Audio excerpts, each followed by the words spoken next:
Exercise 12.2 में थे, ठीक है ना। तो उस समय एक क्वेश्चन बताया था, एक क्वेश्चन और बताती हूँ गुणनखंड का। याद रखिए कि इसमें आप सरसमीका का प्रयोग भी कर सकते हो। सरसमीका मतलब सूत्र, इसका सूत्र। लेकिन सूत्र जो है दूसरे तरीके में नहीं बता दूंगी, लेकिन मैं सोचूं कि गुणनखंड वाला जो मेथड है वो हमेशा आपके लिए यूजफुल है, तो आप गुणनखंड वाले विधि से ज्यादा अच्छा रहेगा, ठीक है। बाकी मैं दोनों से बता देती हूँ आपको।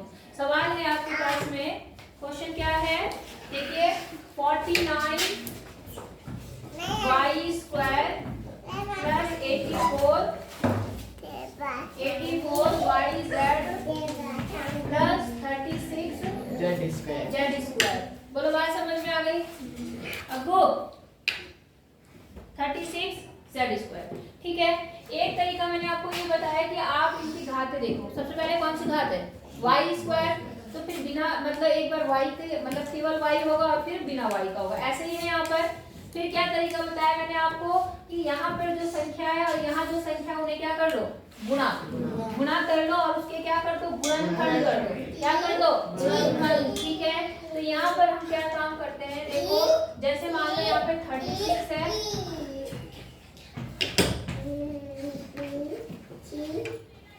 तो इसे 2 से काट दूंगा, तो यहाँ पे 18 आ गया, यहाँ पे मैं 49 ऐसे रख दूं। पता है ना क्यों? क्योंकि गुणा करके वो एक ही बार तो कटेगा, तो मैं गुणा ना करना पड़े इसलिए वो फटाफट कर दूंगी, ठीक है। 2 से काटेंगे यहाँ पे 9 आ जाएगा, फिर 3 से काटेंगे यहाँ पे 3 आ जाएगा, फिर 3 से काटेंगे यहाँ पर 1 आ जाएगा, और फिर ये किससे कटेगा? 7 से कटेगा, और फिर 7 से कटेगा। बोलो बात समझ में आ गई आपको? अब देखो यहाँ पर आपको इन दोनों में ऐसे जोड़े बनाने हैं कि जोड़ने पर कितना आ जाए? 84 आ जाए। कितना आ जाए? 84। तो देखो कल हम जोड़े बनाए थे, पहले हमने इनके जोड़े बनाए थे, आपको याद हो तो 2 दूनी 4, 4 तिया 12, 12 तिया 36 और 7 सत्ते 49। लेकिन जब हम इन्हें सॉल्व करते हैं तो यहाँ पे कितना आता है? 85। मतलब ये वाला जोड़ा हमारा नहीं चलेगा, ठीक है। अब हम क्या काम करते हैं, पहले मैं इसको गुणा करती हूँ, 7 तिया 21 और उसको 2 से गुणा कर लेती हूँ, 21 दूनी 42 और फिर से 7 तिया 21 दूनी बन गए जोड़े 42 और 42 जोड़ के कितना बनेगा? सही बन गया जोड़ा। तो अब आप क्या करेंगे, यहाँ पे लिखेंगे 49 y स्क्वायर और यहाँ क्या लिखेंगे? 42 yz प्लस 42 yz। समझ गए कि नहीं समझे? 84 को क्या काम किया हमने? 42 प्लस 42 लिख दिया, समझ गए? अच्छा अब क्या है, यहाँ पे 36 z स्क्वायर ऐसे रहा। इतनी बात समझ में आ गई? कहाँ गए थे? चलो आओ, इतनी बात समझ में आ गई।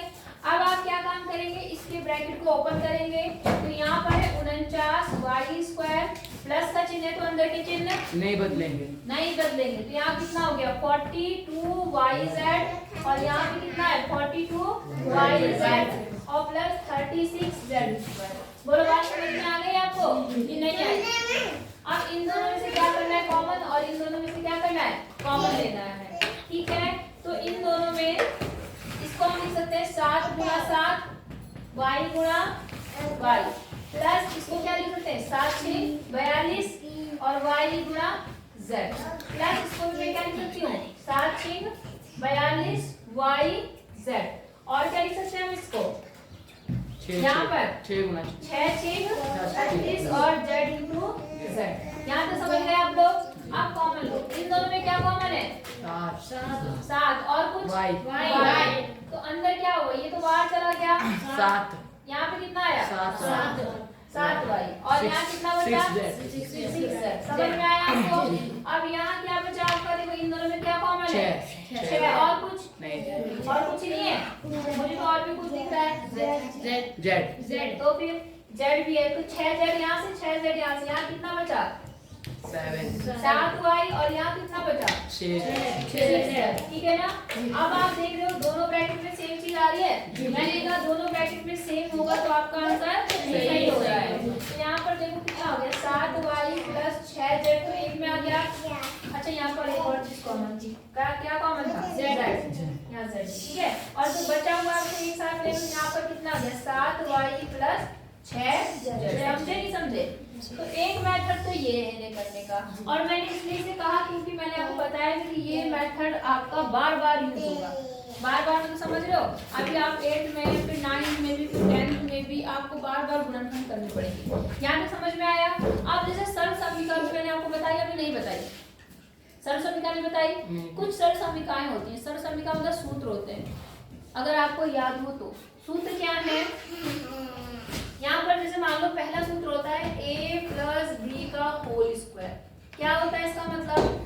कोई बता पाएगा? नहीं पता?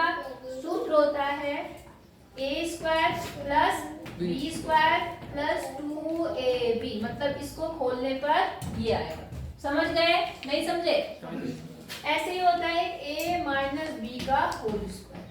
ठीक है, तो a square plus B square और प्लस की जगह पे क्या आ जाता है यहाँ पर? माइनस 2। दूसरी सरल समीका ये। ठीक है, एक तीसरी सरल समीका होती है जो होती है x प्लस a और x प्लस b। समझ गए? इसमें क्या होता है, मतलब अगर एक ब्रैकेट में एक चीज तो कॉमन है लेकिन दूसरी चीज क्या है? अलग अलग है। तो यहाँ कितना हो जाएगा? देखो इसका सूत्र बनता है एक्स स्क्वायर प्लस ब्रैकेट में ये और ये, कितना ये a प्लस b, और साथ में x लगता है। क्या लगता है? x, और प्लस a b, ये इसका सूत्र बनता है। समझ गए? नहीं समझे? समझे? नहीं समझे सूत्र? अरे सूत्र तो सूत्र है, नहीं आई बात समझ में? अगर आपको सूत्र बनाना नहीं आता तो इसको 2 बार गुणा करो तो ये आ जाएगा, इसको 2 बार गुणा करो ये आ जाएगा, इसको गुणा करो ये आ जाएगा। गुणा करना बता रखा, हाँ या ना? आ रखा? समझ में आई बात? अब जैसे पहले मैं इतने सूत्रों को प्रयोग करना बताती हूँ, वैसे में एक छोटा सा और लिख लो, a square minus B square. अगर कोई चीज स्क्वायर में है और साथ में माइनस में है तो इसका सूत्र बनता है a प्लस बी और दूसरे ब्रैकेट में a माइनस बी। बात समझ में आ गई? पहले इतना लिख लो और फिर इन्हीं में सवाल लगाती हूँ, फिर आगे की सरल समीकरण में बात बताऊँ। ठीक है ना? इतना कर लो पहले, क्या बताती हूँ। ये मेथड देखो और इसी को सरल समीकरण से देखेंगे अभी कैसे होगा। ठीक है, सूत्र की सहायता से भी देखेंगे। बस सूत्र की सहायता से आपको दिमाग में रखना पड़ेगा, सूत्र याद करना पड़ेगा और ये देखना पड़ेगा कौन सा सूत्र लग रहा है। ठीक है, जरा ध्यान से देखो। सबसे पहले आप देखो कितना यहाँ पर 49 किसका वर्ग होता है? 7। किसका होता है? 7। तो मैं इसको लिख सकती हूँ 7 का वर्ग वाई स्क्वायर। हाँ या ना? अभी मैं इसको थोड़ा सा ऐसे रख रही हूँ, अभी मैं इसकी जगह लिख रही हूँ। ये किसका वर्ग होता है? 6। तो 6 का वर्ग। बोलो, बात समझ में आ गई आपको या नहीं आई? इतनी बात समझ में आई? मैंने उसे वर्ग के रूप में लिख दिया और साथ में 84 के मैंने क्या कर लिए? वेक्टर कर लिए। क्या कर लिए? गुणनखंड कर लिए। ठीक है, तो देखो यहाँ से 84 के क्या बना? यहाँ पर 42, 2 से काटोगे 21, 2 3 से काटोगे 7 और 7 से काटोगे 1। मैं इसको लिख रही हूँ 2 गुणा 2 गुणा 3 गुणा 7 गुणा YZ। बोलो, यहाँ तक बात समझ में आई सबको कि नहीं आई? अब देखो इसमें भी स्क्वायर है, इसमें भी स्क्वायर है, तो मैं इसको एक साथ लिख सकती हूँ ऐसे, हाँ या ना? नहीं? ठीक है, और इसको मैं क्या लिख सकती हूँ? 6Z का होल स्क्वायर कर सकती हूँ, हाँ या ना? अब आपको सूत्र पे दिमाग डालना पड़ेगा। क्या होता है सूत्र? देखो यहाँ पर 2 चीजें स्क्वायर में आ रही है, हाँ या ना? और बीच में चिन्ह कौन सा आ रहा? तो इसमें पहली वाली सरल समीकरण प्रयोग होगी। नहीं आई बात समझ में? अब पहली सरल समीकरण क्या है? a प्लस 2b और a square plus b square plus 2ab। क्या है? a square plus b square plus 2ab। समझ गए?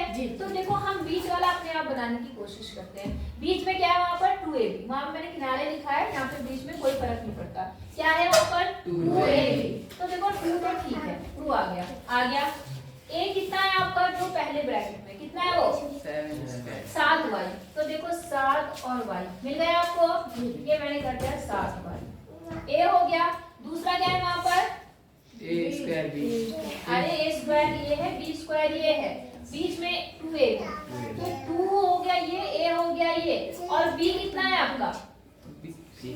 6z। देखो यहाँ 6z है, तो 2 दिया 6 और z। इतनी बात समझ में आ गई? अगर ये आगे पहले को स्क्वायर के रूप में बदलना है, दूसरे को भी स्क्वायर के रूप में अगर बदलता है तो बदलना है, और यहाँ पे 2ab बनाना है। क्या बनाना है? 2ab। 2 ठीक है, इसमें से क्या आएगा? a है 7y, आप डायरेक्ट भी लिख सकते हो, और b कितना है 6z यहाँ पे लिख सकते हो। वो पूरा कैलकुलेशन होकर यही चीज बनी है। नहीं आई बात समझ में? सर समीका से अगर करोगे तो डायरेक्ट यही चीज है। अगर आपको वैसे समझ में आता तो शॉर्टकट याद रखो, ये तो बना लोगे नहीं बना पाओगे? इसका स्क्वायर करना तो आ गया जी, इधर ये आ गया जी। तो अपने आप फॉर्मूला याद रखो कि फॉर्मूले में 2ab होता है। क्या होता है? 2ab। तो 2 लगा लो, a ये लिख लो और b ये लिख लो, बस। समझ गए? नहीं समझे? आसान तरीके से। अब देखो इनको कंबाइन करना है, तो इसका ये चीज तो आपने बना दी, और इसको बन के क्या बन रहा है यहाँ पर? a प्लस b का होल स्क्वायर। तो a कितना है आपका? 7y, हाँ या ना? और b कितना है आपका? 6 और इनका क्या आएगा? Whole square. आई बात समझ में? होल स्क्वायर का मतलब ही क्या होता है? दोनों में 2 बार। स्क्वायर होल स्क्वायर का मतलब 2 बार। इसे 2 बार लिख लो। 7y plus 6z, 7y plus 6z, ये आपका आंसर आ गया। हो गया पूरा। समझ में आई बात? तो एक मेथड तो वो था जो मैंने अभी आपको बताया, एक ये सरल समीका का है। आपको जो बेस्ट लगता है उससे कर सकते हो। कौन सा ठीक लगा आपको? इससे कर लो, तुम्हारी मर्जी है, लेकिन वो आपको आना जरूर चाहिए। मैंने वही बात बोली कि 9-10 में भी आपको यूज करना है, और 8 में तो करना ही करना है। समझ में आया नहीं आया? आ गया जी। पक्का? सरल समीका में ढूंढना पड़ेगा कि कौन सी सरल समीका लगेगी यहाँ पर। उसके लिए आपको सारी सरल समीकाएं याद। देखिए साथ में पहले का 7वां सवाल, ठीक है? इसमें क्या काम करेंगे, आप पहले इस वाली सरल समीका को खोलेंगे। क्या है ये सरल समीका? कौन सी वाली है?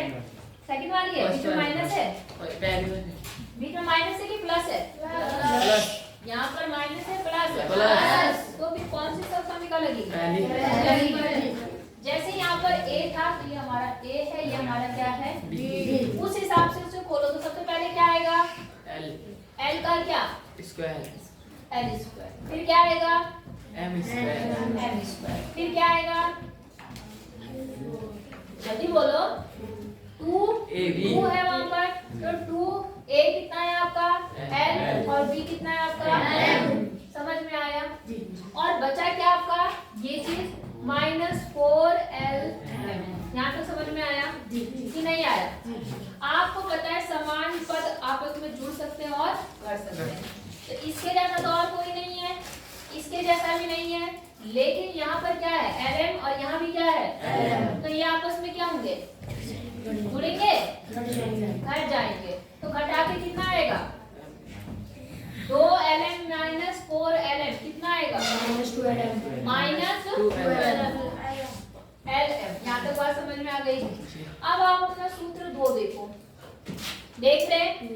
ये a है, ये b है, माइनस है, 2 है, a b है। कौन सा सूत्र लगेगा? दूसरा वाला। तो उसके अनुसार मैं इसको कंबाइन करूंगी, तो यहाँ पर क्या बनेगा? a मतलब कितना है आपका? l, माइनस b कितना है आपका? m का होल स्क्वायर। समझ गए? और सिर्फ क्या बन गया यहाँ पर? l माइनस m, और चाहो तो दोबारा लिख दो l माइनस m क्योंकि होल स्क्वायर है। ये आपका गुणन टफ है, इजी है।